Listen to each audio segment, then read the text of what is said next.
Nagaan Waaqayyoo isiniif haa ta'u obboloonni biyya keessaa biyya alaa jirtan hundumti keessan akkam jirtu jaalala Waaqayyoo taanaan guyyaa har'aa kana eegaatii ergaa qabadhee fuula keessan duratti dhiyaadheen jira.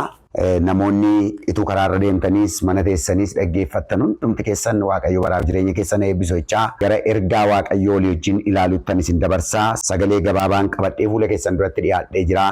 Wangeela Yohaannis boqonnaa 5 lakkoofsa 1 kaasee hanga 9tti isa jiru hundumti keessan sagalee beektanidha. Seenaa namicha tokkooti kan olii wajjin ilaallu mee isa fuuldura sagalicha dubbiseetan ergaa kana ilaalla.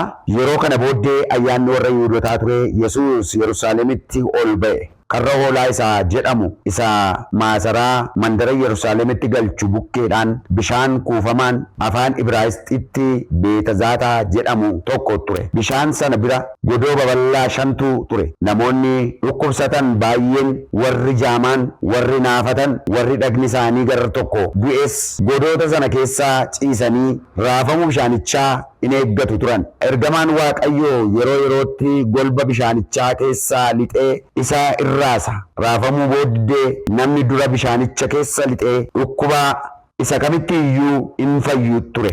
Galanni Waaqayyoof haa ta'u. Mata duree ilaalchi Waaqayyoo sirra jira jedhamuun dubbachuu barbaade yookaas iji Waaqayyoo sirra jira. Iji Waaqayyoodhaa sirra jira sagalee jedhamuuni dubbachuu barbaada. Maqaan Waaqayyoo bara baraan eebbifamu. Iddoo kanatti egaatii waa'ee namicha amman isinii dubbisee namichi waggaa 38 ciise kuni qarqara kuufama bishaanii yookaas immoo bishaanni ergamoonni Waaqayyoodhaa dhufanii yeroo yerootti sochoosan Beetazaataa iddoo jedhamu achitti qarqara sana ciisa ture jedha. Qarqara bishaanichaa gaafa ciisu qarqara bishaanichaa waggaa 38 ciisuu keessatti callumedhee ciise miti namichi kun. Baay'ee yaalii geggeessa, baay'ee ka'uudhaaf yaala garuu ka'ee bishaanicha keessaa galuudhaaf gaafa inni yaalu dursanii keessa lixuudha. Golba bishaanichaa keessaa ergamoonni Waaqayyoo gaafa dhufan yeroo masaan si'a tokkicha raasan abbaanii dafee keessa galee fayyina argateetu ba'ee sokka'edha. Maqaan Waaqayyoo bara baraan eebbifamu. Innaa namichi kun iyyaala gaafa yaalu garuu dafee keessa bu'uu hin dandeenye. Kan dursee keessa seenu nama gara biraa ture. Kan dursee seenee fayyee ba'u nama gara biraa ture. Kanarraan kan ka'e waggaa 38 iddooma sana ciisee yaala.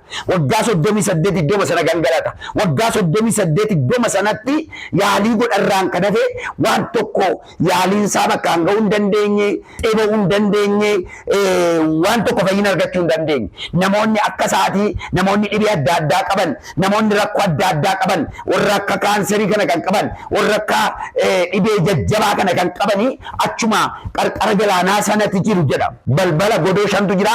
Achi keessaa yaa'anii keessa lixanii ba'u. Maqaan Waaqayyoo bara baraan eebbifamu. Sanarraan kan ka'e namichi kun of hin dandeenye waggaa 38 ciise. Har'a ergaan isinii qaba namoonni kallattii kanarraan dhaggeeffachaa jirtan. Namoonni iddoo tokkorra waggaa dheeraadhaaf jiraattanii waan barbaadanitti bahuu dadhabdanii waan yaaltanitti bahuu dadhabdanii cal jettanii achi teessanii akka nama jaamaa, akka nama duudaa, akka nama dhibee qabu, akka nama rakkina gara biraa qabuutti iddoo tokko teessanii boossan, iddoo tokko teessanii barri kan isinitti lakkaa'ame har'a maqaa Yesuus Kiristoosiin iji Waaqayyoo isin arga. Iji Waaqayyoo gara keessan dhufa. Waaqayyo isin ilaalaara. Galanni Waaqayyoof haa ta'u. Ergaa kana sirriitti qabadhaa. Waaqayyo isin argaarraa kaasee ilaalcha Waaqayyoo keessa galtu irraa kaaftanii Waaqayyoo gara keessan dhufarraa kaasee haaleluyyaa. Kanarraan kan ka'e namichi kun achuma ciisee nama qabu firan qabu. Nama sakaasu hin qabu. Achii gangalata. Ituma waggaa dheeraa achii gangalatu gooftaan Iyesuus Kiristoos akka tasaa ayyaanatu Yerusaalemiin jiraayyuu ayyaana kanarratti hirmaachuudhaaf gara Yerusaalemiitiin dhufeedha. Gara Yerusaalemiin gaafa dhufu ayyaana kanatti tun goriin fuula duraa mandara Beetazaataa jedhamu fageenyi isaa baay'ee gabaabaa kan ta'e garachiitti darbeedha. Akkuma carraa garachiitti darbeedha. Garachiitti gaafa darbu iddoo sana ilaaluu dhaqe. Qarqara bishaanii sana wantoota godhamaa jiran ilaaluu dhaqe. Bishaan akka kuufamaatti ciisu sana bishaan yeroo yerootti ergamoonni Waaqayyoo sosochoosan kana ilaaluudhaaf achi darbe. Gaafa achi darbu namichi waggaa 38 ciisu godoo tokko keessa galee jira. Godoo tokko keessa galee jira. Isa jalqabaa namicha waggaa 38 ciisu kana bira ga'e gooftaan. Haleluuyaa. Galanni Waaqayyoof haa ta'u. Har'a gooftaan Yesuus Kiristoos si bira ga'a. Namni gooftaan na bira ga'uu dide, na ilaaluu dide, gara koo dhufuu dide, furmaatan dhabe namoonni jettan har'a ergaan kun yeroo darbuu kaasee Waaqayyo si bira ga'a. Waaqayyo lafaa si kaasuuf si bira ga'a. Waaqayyo iddootu waggaa dheeraa bubbulte, iddootu waggaa dheeraa ciifte si kaasuudhaaf si bira ga'a. Maqaan Waaqayyoo bara baraan eebbifamu. Nagaa gaafachuun isaa namne sanaan booda gaafatee maal barbaaddennaan ani iddoo kana ciise waggaa 38 jedhe. Sanaan booda nama dhabee jedhe. Sanaan booda nama keenya buusuun dhabee jedhe. Namni durfamaa jedhe. Durfameeni namoonni baay'een na dursanii achi kee lixanii fayyanii ba'an garuu addanuman jiraa jedhe. Namoonni namaan durfamtan yoo jiraattaniif har'a Waaqayyo isin argata. Har'a Waaqayyo isin argata. Lafa yaaddan ga'uu barbaaddanii, lafa yaaddan dhaquu barbaaddanii, namoota adda addaan kan durfamtan yookaas immoo lafa yaaddan sana ga'uu namoonni dadhabdan Waaqayyo gara keessan dhufa. Waaqayyo ilaalcha addaa isinii godha. Waaqayyo ilaalcha addaatiin gara keessan dhufa. Maqaan Waaqayyo bara baraan eebbifamu. Attamitti Waaqayyo ilaalcha nuu godha isa jedhamu inni tokkoffaan gaafa nuyi yaalii goonu Waaqayyo ilaalcha nuu godha. Yaaliin keenya Waaqayyoon kakaasa. Yaalii nuyi goonu, sochii nuyi goonu Waaqayyoon kakaasa. Yaalii gaafa jennu lapheen keenya inni tokkoffaa gaafa Waaqayyoon barbaadu yaaliidha. Gaafa kadhannu yaaliidha. Gaafa waaqeffannu yaaliidha. Gaafa fuula keenya Waaqayyotti geeffannee yeroo hundumaa Waaqayyoon barbaannu yaalii goonuudha. Yaaliin keenya Waaqayyoon kaasa. Yaaliin keenya Waaqayyoon dammaqsa. Yaaliin keenya fuula Waaqayyo gara keenyatti deebisa. Kanaaf obboloonni akkamittiin Waaqayyo na ilaala, akkamittiin Waaqayyo gara koo dhufa yoo jennu, namoonni jennu yoo jiraannee fi yaalii gochuun nurra jiraata. Namtichi yaalii yaaluudhaaf iddoo sana dhaqe, iddoo sana dhaquun yaalii mataasaa danda'edha. Bishaan kee keessa lixuudhaaf yaalii godha, garuu hin dandeenye. Dadhabi maleessaa achuma taa'ee yaalii godhi. Dadhabi maleessaati achuma taa'ee barbaadi Waaqayyoon. Fuula Waaqayyoo barbaadi. Gara Waaqayyoo dhaggeeffadhu. Waaqayyoon kadhadhu. Waaqayyo si ilaala. Maqaan Waaqayyo bara baraan eebbifamu. Inni lammaffaan maal gochuun nurra jiraata? Amanuu danda'uun nurra jiraata. Amanuu danda'uun nurra jiraata. Gaafa amannu Waaqayyo gara keenya dhufa. Gaafa amannu Waaqayyo numa lafa kanaa na kaasa. Waaqayyo nu gargaara. Waaqayyo lafaa nu kaasa. Amantiin keenya jabaachuu irra jiraata. Amantiin keenya baay'ee ga'aa ta'uu irra jiraata. Maqaan Waaqayyo bara baraan eebbifamu. Inni gara biraan abdiidhaan Waaqayyoon eeggachuu danda'uun nurra jiraata. Abdiidhaan ituu abdiin kutatin, ituu hin jeeqamin, ituu murtee gara biraan fudhatin, ituu yaada mataa keenyaatti hin gorin, abdiidhaan iddooma tokko teenyee Waaqayyoon eeggachuu danda'uun nurra jiraata. Eeggachuu danda'uun nurra jiraata. Seenaan tokko macaafa qulqulluu keessa seera bo'uu keessa naqanii gaafa ilaaltan, seera bo'uu boqonnaa 3 gaafa naqanii ilaaltan, macaafni qulqulluun waggaa 430 Israa'el biyya Gibxii keessa taa'ee Waaqayyoon eega ture. Galanni Waaqayyoof haa ta'u. Macaafa Saamu'eel irraa boqonnaa 1 gaafa naqanii ilaaltan, boqonnaa 1 gaafatanii gaafa naqanii ilaaltan, Haannaan naannoo waggaa 20 Waaqayyoon eegdi turte. Maqaan Gooftaa bara baraan eebbifamu. Kanaaf namoonni Waaqayyoon eegan hedduutu macaafa qulqulluu keessa jira. Hedduutu macaafa qulqulluu keessa jira. Kanaaf nuyi dhaabannee Waaqayyoon eeguu danda'u nurra jiraata. Dhaabannee Waaqayyoon eeguu amma Waaqayyo gara keenya dhufutti. Namoonni rakkoo adda addaa qabdan, namoonni yaada adda addaa qabdan, namoonni dhala godhachuu barbaadanii dhala dhabdanii waggaa dheeraa jiraattan, namoonni dhibee adda addaadhaan qabamtanii mana yaalaa jirtan, hospitaala keessa kan jirtan, rakkoo adda addaan isin mudatee iddoo tokkicha kan jirtan, har'a Waaqayyo gara keessan ilaala. Waaqayyoon amanaan ergaa kooti. Waaqayyoon amani. Yaalii godhi wanta Waaqayyo akka Waaqayyo gara kee dhufuuf yaalii godhi. Inni gara biraan abdii kee Waaqayyo irra godhadhu. Galanni Waaqayyoof haa ta'u. Daawit gaafa dubbatu qoyyicha Egzaabeeriin dajji xannaawu ilaala. Tureen Waaqayyoon eeggadhe innis gara kootti jedhee iyya koo dhaggeeffate. Maqaan Gooftaa bara baraan eebbifamu. Iji Waaqayyoo gaafa nurra ta'u maaltu nu godhama? Maaltu nu godhama gaafa jennu isa tokkoffaa bakka qabamnee jirruuti Waaqayyo nu kaasa. Bakka qabamnee jirru waan keessatti qabamnee jiru, hidhaa keessatti hidhamnee jiru, hidhaa sammuu ta'uu danda'a, hidhaa fooniidhaan hidhamnee biyya lafaa keessatti mana hidhaa kee jiraachuu dandeenya, dhibeedhaan hidhamuu dandeenya, ikoonomiidhaan hidhamuu dandeenya, wantoota adda addaatiin qabamuu dandeenya. Har'a maqaa Yesuus Kiristoosiin ilaalcha Waaqayyo sii godhuun irraan kan ka'e hidhaa kana keessaa Waaqayyo si baasa. Qabaa kana keessaa Waaqayyo si baasa. Qabamteen teessu maqaa Yesuusiin.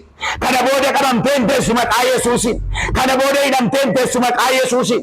Sammuudhaan hidhamteen teessu maqaa Yesuusiin. Ikoonomiidhaan hidhamteen teessu maqaa Yesuusiin. Horii dhabdee hidhamteen teessu maqaa Yesuusiin. Fira dhabdee hidhamteen teessu maqaa Yesuusiin. Ilaalcha sii godha Waaqayyo. Qabaati keessa jirtu keessaa si baasa Waaqayyo. Hin dursuta maleessaa hin durfamtu. Maqaa Waaqayyo bara baraan eebbifamu. Gaafa Waaqayyo ilaalcha sii godhu hin dursita malee hin durfamtu. Eenyuudhaan iyyuu hin durfamtu. Galanni Waaqayyoof haa ta'u. Namichi waggaa 38 ciise kun dur isaa namoonni adda addaadhaan dursaa turan. Dursanii fayyaa turan. Dursanii keellixanii bahaa turan. Dursanii sokkaa turan. Namoota baay'ee biraa sokke. Garuu gaafa gooftaan Yesuus Kiristoos ilaalcha isaa godhee gara isaa dhufu. Namtichi kun maal ta'a? Ituu bishaanicha keessa hin lixin. Ituu bishaanicha keessa hin lixin namoota bishaanicha keessa lixuudhaaf eeggachaa jiran dursee ba'e. Dursee ba'e. Kana duwwaa miti. Anaan iddoo kanatti wanti na dinqisiisu keessaa inni tokko maa inni namichi kun dursuu duwwaa miti. Siree isaa fudhatee sokke. Galanni Waaqayyoof haa ta'u. Siree isaa fudhatee ba'e. Haaleluyyaa. Siree isaa fudhatee wanta ta'uun hin danda'amne tokko godhe. Kanaaf obboloonni iddoo tokko irratti teessanii Waaqayyoon eegaa jirtan ilaalcha Waaqayyo isinii godhurraan kan ka'e dursitanii sokkitu. Dursitanii baatu. Hojii hojjettan keessatti hin dursitu. Adeemsa deemtan keessatti hin dursitu. Biizinesii hojjettan irratti hin dursitu. Tajaajila tajaajiltan keessatti Waaqayyo isin dursiisa. Maqaan Waaqayyo bara baraan eebbifamu. Inni sadaffaaf inni dhumaadhaa kallattii keessan jijjiira.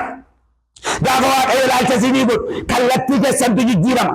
Kallattii jireenya keessanii, kallattii guddina keessanii, kallattii adeemsa keessanii, kallattii nagaa keessanii, kallattii gaa'ela keessanii, kallattii hojii adda addaa isin qabdantu jijjiirama.